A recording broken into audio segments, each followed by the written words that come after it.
If you were to ask a person what rank they are, you'd probably think they would say Platinum or Diamond. But no, Rivals system is such a joke that most people are Grandmaster 3. Today I'm going to show you how Rivals rank system compared to other games and what they can actually do to fix this. So how did we even get here? Rivals has been like this since launch, and if you don't believe me, just look at the numbers. In Season 1, Diamond had the most players, but only being GM'd by 18,000. That gap is nothing. Then comes the 0.5 update.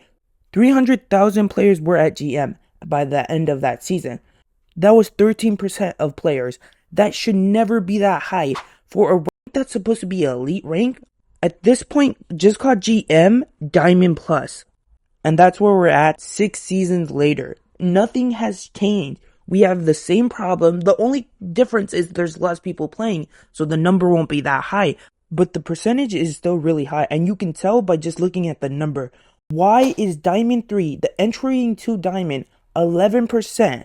And GM3 also has 11%, and it beats it by 0.6, but nobody cares about 0.6. But we shouldn't be in the state where one of the highest ranks is one of the most populated rank. And it shouldn't be like this, but it is. And is it just Rivals? For the most part, yes. For example, you take a game like Valorant, R6, Overwatch, they have better rank distribution. But if you take a game like Fortnite, it has one of the worst rank system I've ever seen. Most people are in its highest rank. Nobody wants that for a game. It feels so unrewarding if you have most of your player base in the highest rank. Look at Valorant just this season. 3% of players in Valorant are Diamond, which is fair because it's one of their higher ranks. If you look at the system, it's really high up in the rank. But if we go to Rivals, the same equivalent to Diamond in Valorant would be GM in Rivals, which we have a total of 11% just in GM3. That's not including GM2 and GM1. You might think I'm nitpicking, but I'm going to prove that I'm not. We're going to take a look at R6, and then we're going to take a look at Overwatch. Both of these games are going to show how bad Rivals' rank system is compared to theirs. R6 rank distribution shows basically the same thing as Valorant. The graph looks very similar. It has a very smooth beginning, less players in the beginning, more people around the middle, and near the end, it drops, which should be like a rank system. But I do think, from what I'm seeing in this graph, R6 has a really hard rank system, and I don't think that's good for Rivals.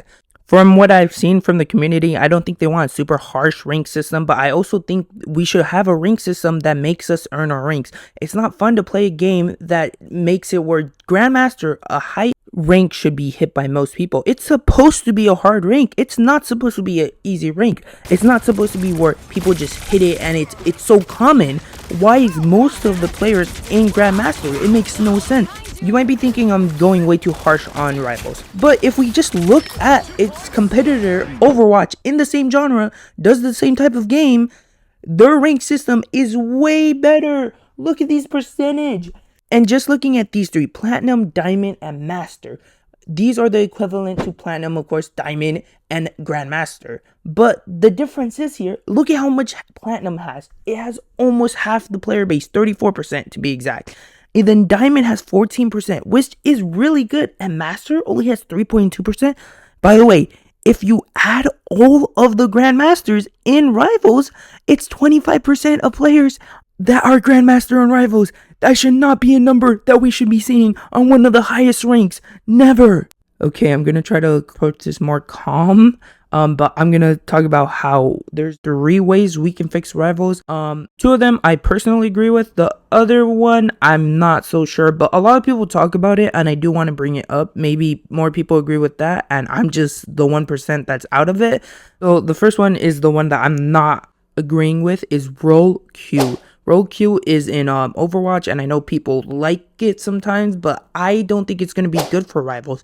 The one thing, what if somebody wants to play triple tanks or triple DPS, even though triple DPS is shit, triple support can work, and you can't have an Atom player being a sub support most of the time. You can't rely with that. Off meta people are going to die quick. They're just not going to be relevant. I think one of the biggest part of Rivals that I do enjoy is the quick queue times. Adding roll queues will make the queue times much slower.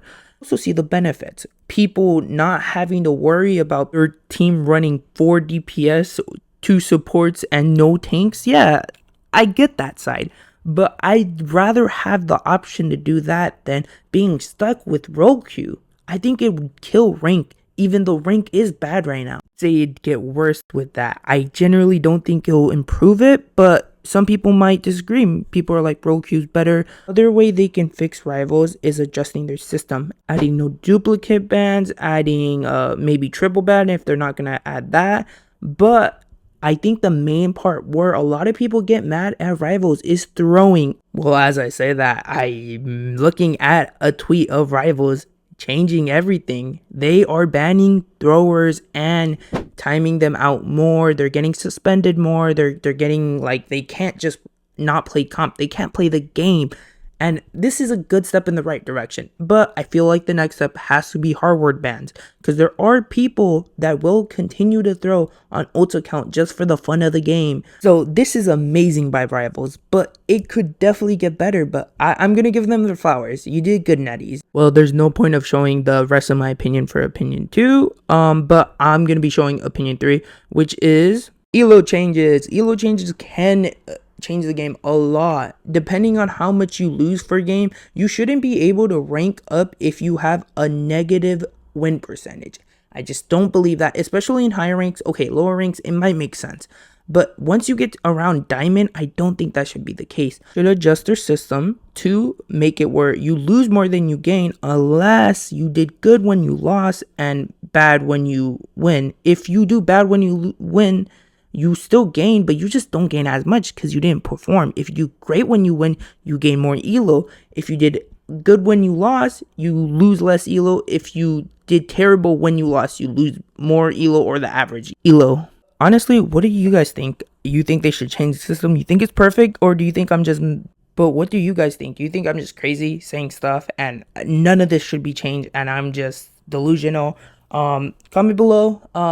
And also, if you watch till the end, I'd really appreciate it if you subscribe. I think you like the content. I'm going to be posting more type of this content and also more information content. My channel is mainly for that type of stuff because I really like talking about stuff like this. Peace.